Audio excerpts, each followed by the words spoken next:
We're going to be talking about what it's like to pursue your master's degree in the US as an international student from three different perspectives. Very quickly, my name is Ariana. I'm going to moderate the panel. I'm also the co-founder of Iscicle, who's hosting this event, and Iscicle is a social platform for international students. Yeah, so without further ado, I'm going to let the panelists just give a little intro on themselves, and then we'll go into the questions. So thanks for the introduction, Ariana. First of all, thank you everyone for joining in and giving time to this. So I'm Neha. I'm doing my master's from University of Illinois, Chicago. I'm doing my master's in business analytics. Before that, I was working with consulting companies, EY and Fractal Analytics back in India. So I have a 5 years of experience, and I've done my undergrad in electronics and telecommunication from India itself. First of all, thank you so much to Icicle and to you, Ariana, for giving us this opportunity. And thank you, everyone else, for chiming in. I hope we can provide some value to you all and answer your questions.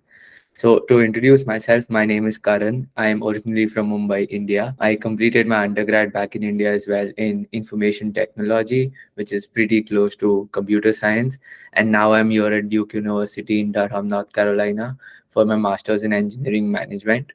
And I am a fresh undergrad, so I completed my undergrad in 2023 itself, and then came to Duke right after for my engineering management degree. Hi guys, my name is Rahul. I'm doing my master's in computer science from Illinois Tech, Chicago. I completed my bachelor's in computer science 2023. So even I'm fresher as Karan. So yeah, that's about me. So I'd love to know kind of what encouraged you to decide to even study abroad for your master's degree. So my long-term goal always has been to be a leader in a multinational corporation or at a startup, where I can contribute to making informed analytical decisions to change the company's course, and basically to have complete ownership of the product.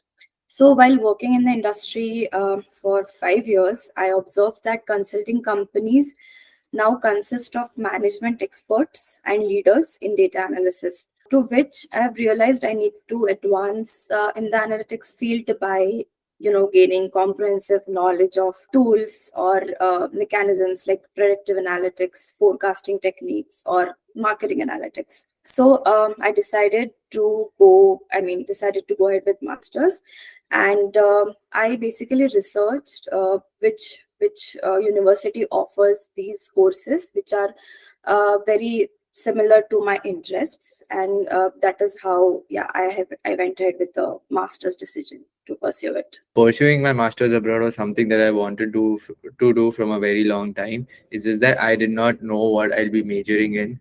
Since I did my undergrad in information technology, I was planning to do a major in computer science like Rahul, but then within my second year of engineering, I'd realized that I'd be more interested in the management side of things, and hence I chose to go for a techno managerial degree, especially product management, which is something that I'm focusing on right now. And there's a lot of opportunities when it comes to product over here. India also has a lot of opportunities, and I'm excited to see what India has with respect to product. I could learn a lot more about strategy and management here, and then get all of this knowledge and then go back to India. So that was my plan, and it is my plan as of now as yet. So just to learn more about the management, I decided to come over here and do an engineering management degree. As of me, I've had master's plan from beginning from the first year of my UG. So there's no particular reason to say, to do this, to achieve this, I'm coming to masters. So I've just had the thought to do masters, and also like to travel, explore in different places, and what's there in that location or what's there in that country. So yeah, that's the reason behind choosing masters. Could you talk a little bit of like what the application process was like for you, the process of applying abroad? First of all, I listed down all the universities which are offering the business analytics course, because there are a few universities which offer here in US, and especially for the spring semester. So I was looking to get admitted in the spring semesters. So first I listed all the universities which it offers. Then you need to check if they accept GRE scores or not, because few universities don't. So you can skip that step. Instead, you can submit an essay mentioning why you are giving you application without a GRE score. So, but I had a GRE score in hand, so I applied through GRE TOEFL. Then I submitted an SOP, my statement of purpose. Why do I need to do this course and masters? And then I got LORs from my previous managers, letter of recommendation. So that was indeed very helpful. I got two of them. And since I completed my undergrad in 2016, so I did not need to have a LOR from the professors. I could skip that. I got it from my previous managers. So I applied for UIC and Michigan Dearborn, these two universities only, and I got an admit from UIC. So the application process was smooth, but one needs to do a lot of research on what are the requirements, what you can skip, and what would be the major factors for the application, and then prepare thoroughly according to that, according to university requirements. Okay, I can go next. So, talking about the application cycle for me, since I was still studying when I started applying, I started my application when I just entered my third year of engineering, which was like my second last year of undergrad. I started with studying for GRE because I had already finalized my program. Like MEM is something that I would want to do, so that was a no-brainer for me right from my second year. And then I started studying for GRE, gave it in August if I'm not wrong, my GRE and TOEFL. So once those exams were done, and then I started shortlisting my universities, and it was a task since there are a lot of colleges that provide similar programs. I mean, there's some college that has a program called engineering management. There's some which has masters of science in engineering management, masters of technology, masters of science in technology management. So those are different names for similar kind of programs. So like bringing it down to 9 or 10 universities, I finally, based upon what I wanted to do, which was going more onto the management side of things and have a little bit of tech component to it, I selected 9 colleges that I applied to, and I got admits from 7 of them. And then I chose Duke because it was the most managerial inclined program for me, and it is one of the most renowned MEM programs according to me. So that was what my application cycle looked like. But between the GRE and applying, as Neha mentioned, again, I had to take LOR. So since I did not have full-time work experience, out of the three, two of my LORs were from my professors that I worked under during my undergrad, and one of the LOR was from a mentor of mine who under whom I interned during the summer during my undergrad. So those were my LORs. And then the most important part, according to me, with the applications is the essays that you write, especially for my program. I cannot speak for other programs, but for my program, since it's more managerial inclined and you are shifting from a tech background to a managerial, like completely pivoting degrees, it becomes very important to show as to why are you transitioning now from tech to a managerial degree. That becomes very important. So tailoring your SOP for each and every college was very important, because for MEM programs, the colleges would have different restrictions. A college would like a 700-word essay, and then some other college would want a 1,200-word essay, and then some would just want one paragraph answers to 5 questions. So that was like the most challenging part for me, but also rewarding if you like work hard on your SOPs. So that was it about my application journey. About my application, I was looking for computer science. So, as you guys know, computer science is like the most in demand program. So, I would suggest you guys to start your application as soon as possible, and then choose your locations, and then try to get your letter of recommendations from whoever. For me, it was same as Karan, exactly the same, as I was directly coming from the undergrad. So the process of that would take approximately about 2 months. Getting their laws is the biggest thing, because you know about the professors, right? So whenever the request goes, you need to keep dragging them, go behind them just to submit the LOR. So you don't want to miss the opportunity if you're getting your application late. And one good thing about starting early is you might have a good chance at getting scholarships, which is good thing. So yeah, my application process, pretty much I finished everything by December. Chose my university. That's about my application process. Since each of you is in a different program, could you maybe talk a little bit, just give a little bit of information about the program that you're specifically in at your school and also kind of how it's been for you so far, if it's what you expected, if you've been surprised by anything good or bad? So, for me, I was very particular that I want to do my master's in business analytics because aligns with my experience and how I want to elevate my career further. So, that was one thing I was very sure about. Apart from that, I was also researching more on the coursework, which each of the university offers. So I was particularly drawn towards the machine learning course and also the marketing analytics course, which is offered here at UIC under business analytics. There are a lot of research and PhD programs which are undergoing in machine learning here, and few of the professors are, assisting students with that. So we do have one professor, Teja, who's like very, very well versed with machine learning, and he is assisting a lot of students with PhD as well. So I was particularly drawn to take that course. So that is why I decided to go ahead with the UIC business analytics here. And apart from that, the on-campus opportunities which UIC offers in terms of the jobs or extracurricular activities or the clubs which you join in, that was one of the reasons also which I went ahead with the course in business analytics. It's been amazing so far. A lot of interesting professors. I have taken a marketing course this first semester. So our professor Elaine she has been in the industry for 30 years. She has published her marketing books as well, which are really interesting. So it was a lot of learning in classroom, taking courses from her. And it was more like an interactive session, less of a lecture for us.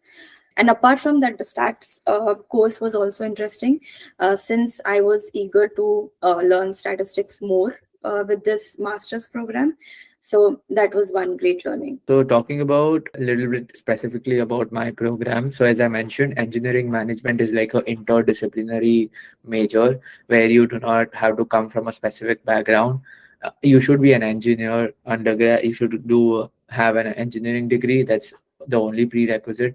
But you can come from a mechanical engineering background or a chemical or a civil or a com sci background. So, it is a very interdisciplinary program. And again, since it's management, I study with people who are as younger as me and who have 5 years, 7 years, 10 years. We even have a lady who's 42 years old in our class learning with us.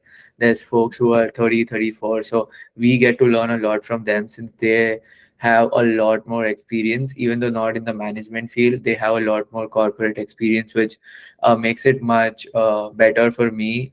There's a lot of diversity when it comes to not just the ethnicities, but the academic experiences as well.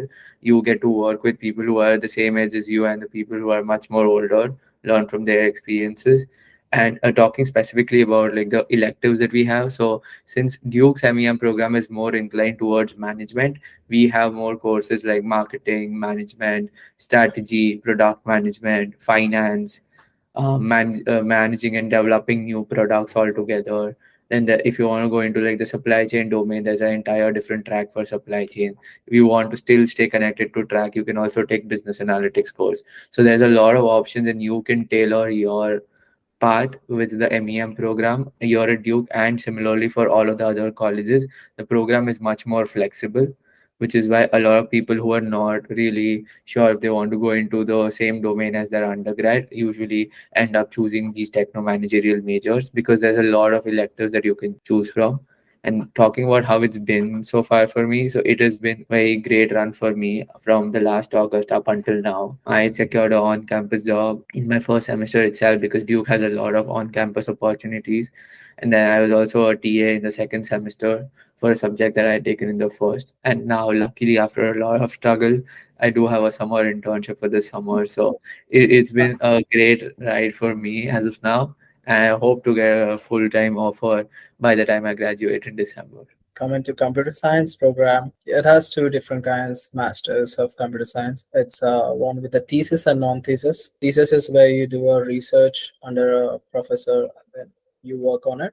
And non-thesis is you do not have any research, but you have to finish certain number of courses, or you must finish credit hours. So I'm doing non-thesis. You have different options to choose to specialize in computer science with the business, artificial intelligence, cyber security, data analytics, database systems, and many more. So far it's been good. All the subjects which have been in UG, you have pretty much same in masters, but you'll have in-depth concepts. And talking about the program, as of right now, I finished my first year. During this first year, one thing I noticed was the management. So time management is pretty important. You have a lot of assignments, projects, quiz, test, and everything goes so fast.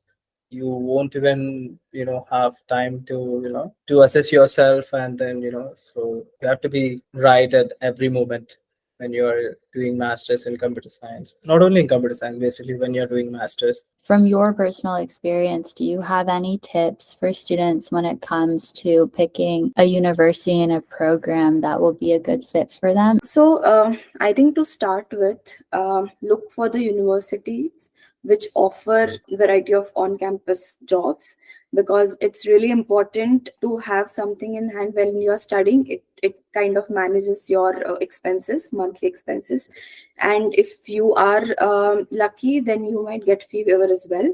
So for me, I did a little bit of the research regarding the on-campus jobs. Since UIC is a public university, there are a lot of graduate assistantships, graduate hourly, TA ships, as Karan has mentioned. Through that, you can easily, take care of your monthly expenses and also get fee waivers as well, which is like a huge advantage if you are studying in the US. So do a good research on that. And second thing would be, decide on when do you want to start your masters, in fall or spring, because if you come on F1 visa, so you won't be able to, or you won't be considered for an internship if you are not completing 2 semesters. If you're coming in spring, then you just have completed 1 semester before the summer internship, then it gets a little difficult to land an internship in that case. And third would be, for example, you're interested in one particular subject, for example, compa. So look for the universities which are really known and which offer a great coursework in your interest.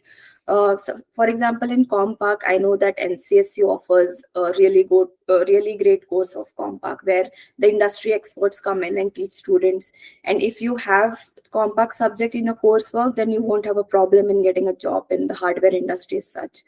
So there are a lot of universities like that, where one particular coursework is being taken care or being taught by the industry experts, which is a really good thing to have on your resume or coursework listings.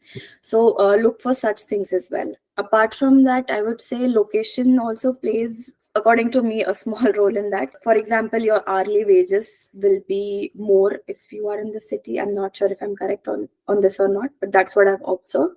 So look for the locations as well. Yeah, one last thing as well.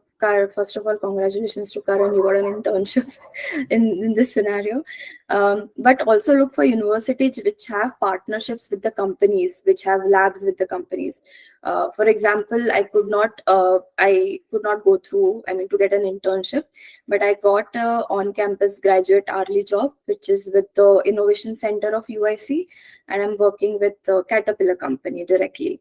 So it's like indirectly working for the company, but you have a summer internship job as well.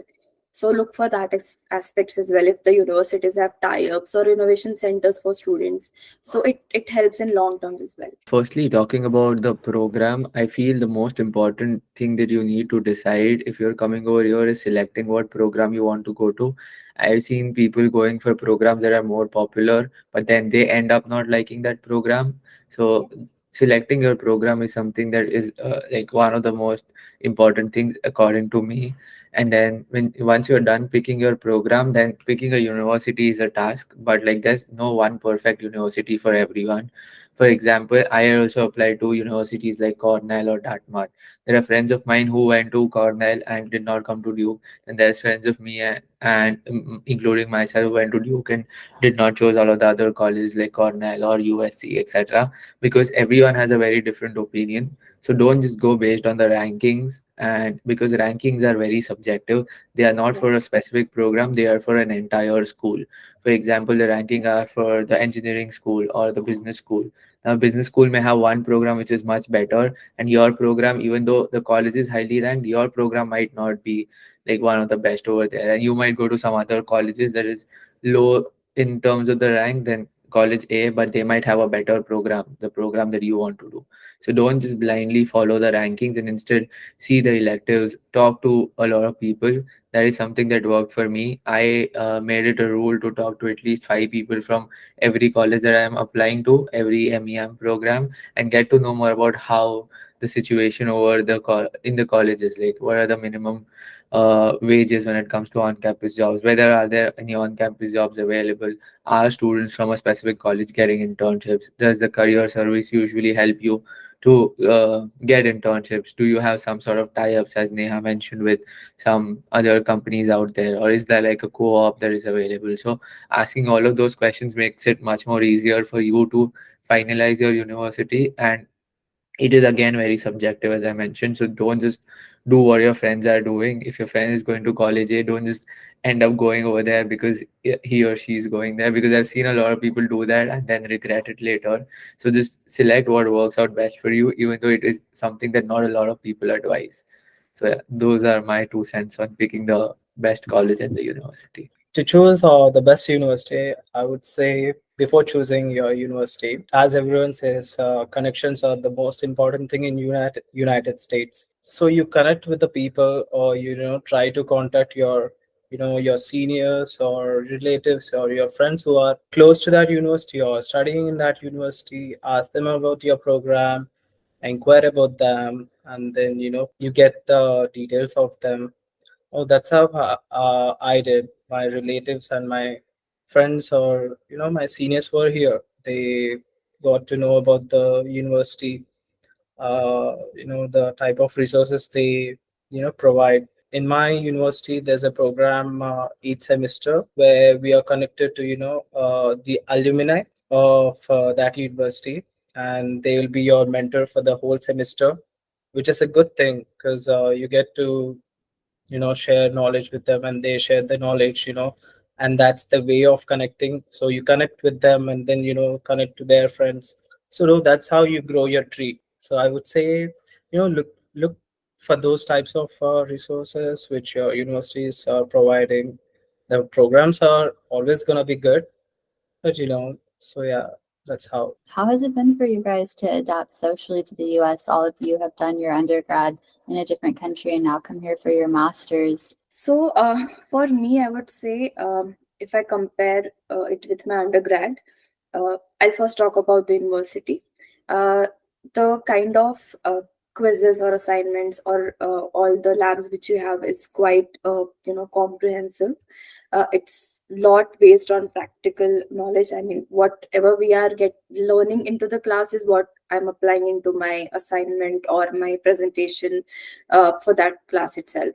So there's a lot of difference in both the cases, and it's been a good change for me. I'm liking the experience so far. Even in the university as well at UIC, you can see a lot of diversity. So there are a lot of opportunities. You can ask for help and from the seniors or maybe from your classmates. So it's been great so far in that aspect as well. In terms of, I would say, Chicago as a city, it has a lot to offer. It has a lot of opportunities as well. There are a lot of events happening around in terms of data conferences, AI/ML conferences. So it's good to be a part of that. Basically, what I felt was US as an economy, it is truly, trust based. So it's really good to see that. Apart from that, I would say coming back to the college, back in India, we have like placements happening. That's how you get a job in India. but here it's all through networking, as Rahul mentioned, and also you have to be very proactive to be a part of the fairs as well. So this also is one change which I've noticed, which is good. It helps you to build your confidence, personality, and networking as well. Talking about how it's been for me to adapt when it comes to the United States. So, since a little context, I have never been to a different place for my undergrad. I used to live with my parents for 21, 22 years before directly coming over here. So it was a very big change for me coming to an entire new country, like, traveling across. Like, it was a very, very big change for me. The only good thing that I did was we used to have these small meetups back in Mumbai for all of the people who had gotten admitted to MEM colleges, and especially Duke. So what happens is these universities that you get admitted into, they have these receptions that happen in your cities, in major metropolitan cities back in India. So all the colleges that I had gotten admitted to, everyone had these receptions where I met a lot of people. Some of those who were going to be studying with me, especially when the Duke reception happened. So we had these meetups before, and I knew a lot of people before coming over here. So that was something that helped me get accustomed to the life here at Duke in general. But as Neha mentioned, there are a lot of different culture shocks that you get, especially with respect to how the in a way that things are being taught here in the US, and especially for me, since I did an engineering degree and now I'm more of a business major, so things were much more different for me. But in general, I think Rahul can also agree with this, that the way we are taught in India, it's much more different as compared to things that are taught over here. It's more of a practical based learning. But again, it might take you a month or so to get adapted, but you eventually you might feel at home in whatever place you are. That the starting few months can definitely be rough if you don't have a good set of friends or peers over here. Adapting to US culture was pretty easy for me because as I mentioned, I travel a lot, so I've been to different countries, so it's been easy. Talking about the academic wise, socially, we work in groups in US. You have to you have to work, so you do not get a chance to pick your teammates. I mean, in my university, it's like that. So the professor picks them randomly. So there are different people in your team. You have to get the bond. So that's how it's been easy. Outside the academic social life, it's good. I live in Chicago. There are many events. What has been the most challenging part of this journey for you so far? So I would say I just started in the spring. The most challenging thing for me right now is to secure an internship. It was that because a lot of applications, a lot of rejections. So that was one thing I found challenging as of now. Yeah, apart from that, I would say Chicago winters because I came in January, which was like the peak. It snowed every day, so getting adapted to that was a little challenging, but now I like it. Yeah. The most challenging thing for me, luckily, I've been blessed with the weather. It's pretty similar to what it is in Mumbai, so there's not a lot of snow. There isn't snow at all, to be honest. So it has been good for me with respect to the weather. But one of the most challenging things for me was to find an internship, and I think these two might also agree as well. It is like a major component when you talk about your academic and professional journey here. And I think just because of the market being so bad, finding an internship in the first place became very challenging, and most of our time usually went in looking for an internship.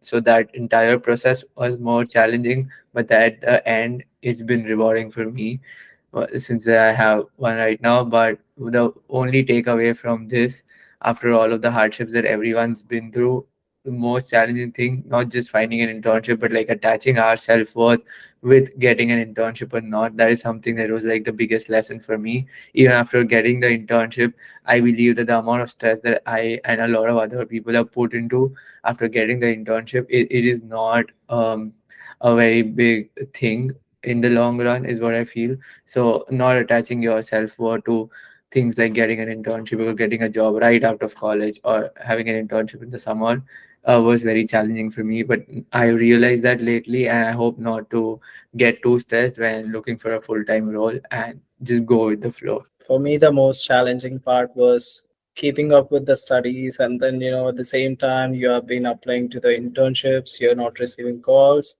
You have been applying, hundreds of internships every week. It's really difficult to keep yourself emotionally strong. That's the most important thing, actually. It was difficult, but I tried till April to find an internship, and then I was like, heck this, I'm not getting this. Let's just go to my, India, and then recharge yourself.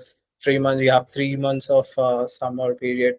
Maybe upskill yourself. Maybe you're lacking a bit in something.